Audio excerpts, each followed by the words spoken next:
নমস্কার আমার প্রিয় সকল বন্ধুরা, টাইটেল এবং থাম্বনেল দেখে বুঝতেই পেরে গিয়েছো আজকে আমি কি টপিকের ভিডিও করতে চলেছি। আজকের ভিডিওটি একটু অন্যরকম হবে।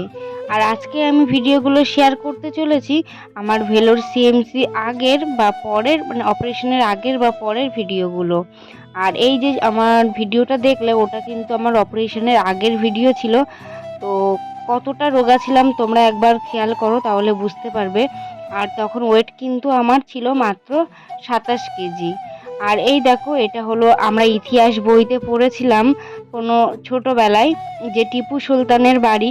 তো সেই টিপু সুলতানের বাড়ি হচ্ছে ভেলোর চেন্নাই সিএমসির পাশেই। তো সেখানে গিয়েছিলাম আমরা ঘুরতে, মানে অপারেশনের 2 থেকে 3 দিন আগে আমি টিপু সুলতানের বাড়ি ঘুরতে গিয়েছিলাম। তো সেটাই তোমাদেরকে দেখিয়ে দিচ্ছি।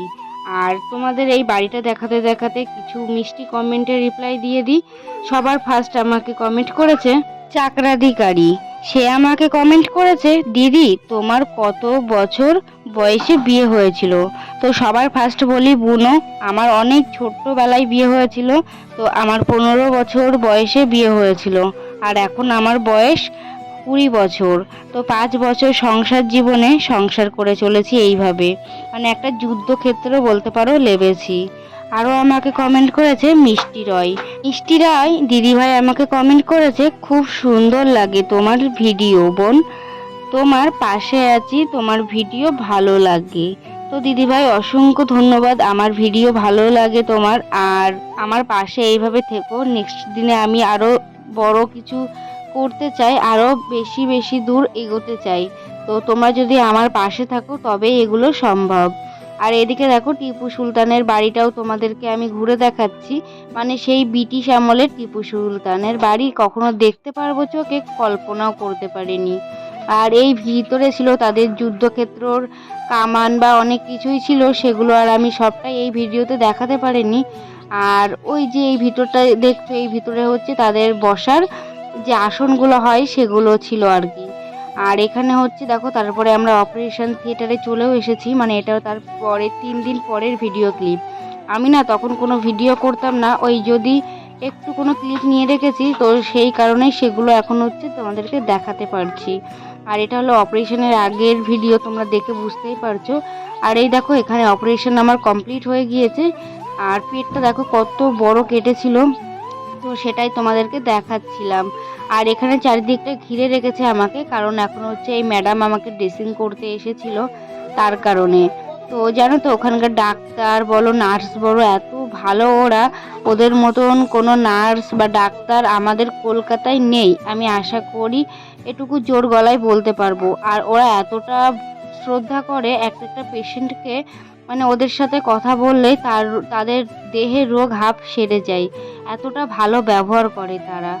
আর এদিকে দেখো আমার অপারেশন পুরো কমপ্লিট হয়ে গিয়েছিল। আর এই যে গলার যে পিন করা ছিল কাটায়, তো সেই পিনগুলো আজকে খুলে দিয়ে গিয়েছে। আর এখানে অপারেশন মানে 8 মাস পরে আজকে গাল দিয়ে কিছু খাবো, তো সবার ফার্স্ট খেয়েছিলাম আইসক্রিম। তো এতটা ভালো লেগেছিল জানো তো। আর এই আইসক্রিমটা যখন আমি আমাদের কলকাতায় ডাক্তার দেখিয়েছিলাম তখনই খাবার জন্য চেয়েছিলাম, কিন্তু আমাকে মানে তারা খেতে দেয়নি। তারপরে অপারেশনের পরে যখন আমি আইসক্রিমটা চেয়েছিলাম, আমি কিন্তু ডাক্তারদের কাছেও আইসক্রিমটা চেয়েছিলাম। তো তখন আমি একটু ভয়েস দিয়েছিলাম ভিডিওতে, তো সেই ভয়েসটাও শোনো। এদিকে আরও কিছু কমেন্ট করেছিল, তো তাদের নামগুলো নিয়ে নিই। আমাকে আরও কমেন্ট করেছিল মিষ্টি পারামানিক মঙ্গলো, আরও কমেন্ট করেছিল ঝুন কিচেন, রাহুল রয়, সৌরভ বিশ্বাস, চাকরাধিকারী, প্রাইম লোপাট, চায়তান লিমাল। তো এরা সবাই আমাকে কমেন্ট করে রোজই প্রায় আমার ভিডিওতে, আর অনেক অনেক ভালোবাসাও দেয়। তো অসংখ্য ধন্যবাদ আমার ভিডিওটা দেখার জন্য। তোমরা এখনো পর্যন্ত যারা আমার ভিডিওটি দেখছো, যদি ভিডিওটি ভালো লেগে থাকে একটা লাইক আর একটা সুন্দর মিষ্টি কমেন্ট করো। আর এইদিকে দেখো আমি আইসক্রিম খাচ্ছি, আর এই আইসক্রিমগুলো না হচ্ছে আমি কিন্তু ডাক্তারদের কাছেও চেয়েছিলাম, তারপরে হাজবেন্ডের কাছেও চেয়েছিলাম। তো ডাক্তাররা বলেছিল যদি হাজবেন্ড না এনে দেয় তাহলে ওরা আমাকে দেবে। তো তারপরে হচ্ছে হাজবেন্ড এনে দিয়েছিল, তো অনেক আনন্দে যেন তো খেয়েছিলাম। আর এই যে ভিডিওটা দেখছো এটা হচ্ছে আমার অপারেশনের 3 মাস পরের ভিডিও ক্লিপ, যখন ভেলোরে আবার গিয়েছিলাম চেক আপের জন্য। তখন এই ভিডিও ক্লিপটা নিয়েছিলাম। এই মন্দিরটা হচ্ছে পাহাড় কেটে কেটে কিন্তু একটা শিবলিঙ্গ মানে শিব মন্দির তৈরি করা। তো এই মন্দিরে হচ্ছে আমি আর আমার হাজবেন্ড ঘুরতে গিয়েছিলাম। মানে অপারেশনের আগে তো এতটাই শরীর খারাপ ছিল, কোথাও ঘুরতে পারিনি। তো যখন চেক আপে গিয়েছিলাম তখন সবটা ঘুরেছিলাম। আর এটা হলো ভেলোরে, যেখানে হচ্ছে স্বর্ণ মন্দির আছে। তো সেই স্বর্ণ মন্দিরটা হলো এটা। তো আর এই ভেলোর সিএমসি কিন্তু তামিলনাড়ুর ভিতরেই পড়ে। তো তামিল ভাষাটা জানো তো এতটা খারাপ, একদমই মানে পারি না এমন একটা ভাষা তামিল। তো আস্তে আস্তে যখন আমরা 8 মাস ছিলাম তখন বুঝতে পারতাম তামিল ভাষাটা, কিন্তু বলতে পারতাম না। আর তামিলের মানুষগুলো না এত ভালো, ওদের মনটা খুব পরিষ্কার এবং সাদাসিধে ওরা। আমরা হিন্দুরা এবং আমাদের হচ্ছে এই কলকাতায় ওয়েস্ট বেঙ্গলে মানুষগুলো একদমই খারাপ। তো তামিলে জানো তো মানুষগুলো ভীষণ ভালো, মানে ওদের মতন মানুষ তুলনা করার মতন নয়। যদি কোনো সবজি কিনতে যেতাম তো খরচা না থাকলে বলতো যে খুচরা করে আনো, পরে তো হচ্ছে টাকাটা দেবে, মানে পরে টাকা দেবে, এখন সবজিটা নিয়ে যাও পরে টাকা দিয়ে দেবে। আর আমাদের ইন্ডিয়ায় হলে কি, মানে আমাদের এর ভিতরে হলে কি বলতো বলো তো, বলতো যে আগে টাকা দাও তারপরে সবজি নেবে। তো ওখানকার মানুষজন সত্যি ভীষণ ভালো।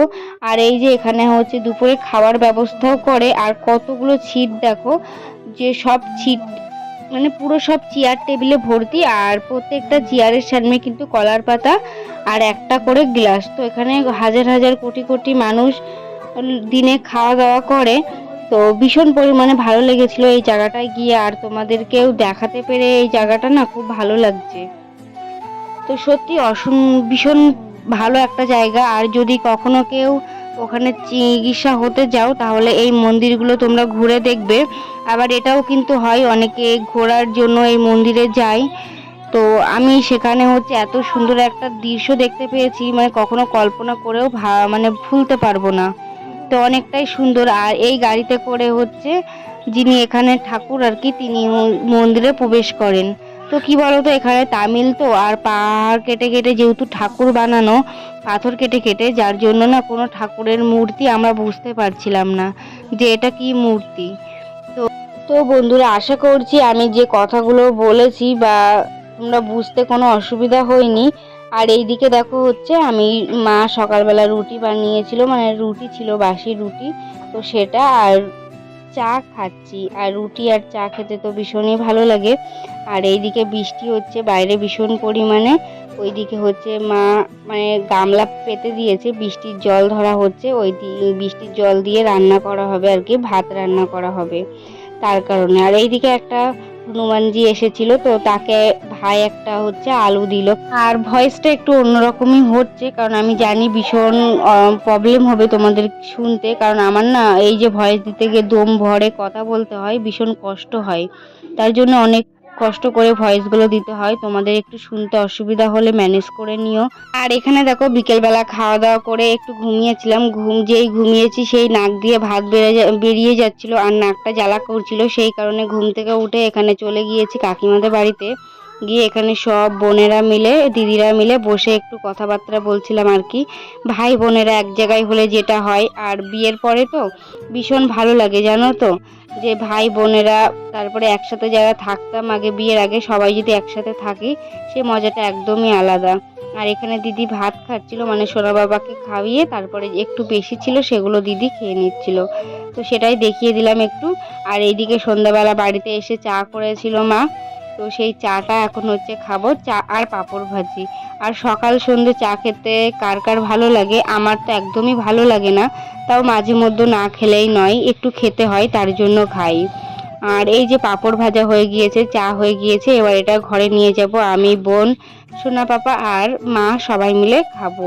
তো বন্ধুরা, ভিডিওটি আর বেশি বড় করব না, আজকের ভিডিওটি এই পর্যন্তই থাক। ভিডিওটি ভালো লাগলে একটা লাইক, কমেন্ট এবং চ্যানেলটা সাবস্ক্রাইব করে দিও এবং আমার পাশে থেকো। আর যারা আমার পাশে আছো তাদেরকে অসংখ্য ধন্যবাদ। আর এইদিকে দেখো মা হচ্ছে মানে বাবা মাংস পাঠিয়েছিল, তো সেটাই হচ্ছে এখন রাত্রেবেলা রান্না হবে, রুটি আর মাংস। আর আমি রাত্রে যেহেতু খাইনি তার জন্য এর পরের কোনো ভিডিও আর নেই, তোমাদেরকে কিছু দেখাতে পারিনি।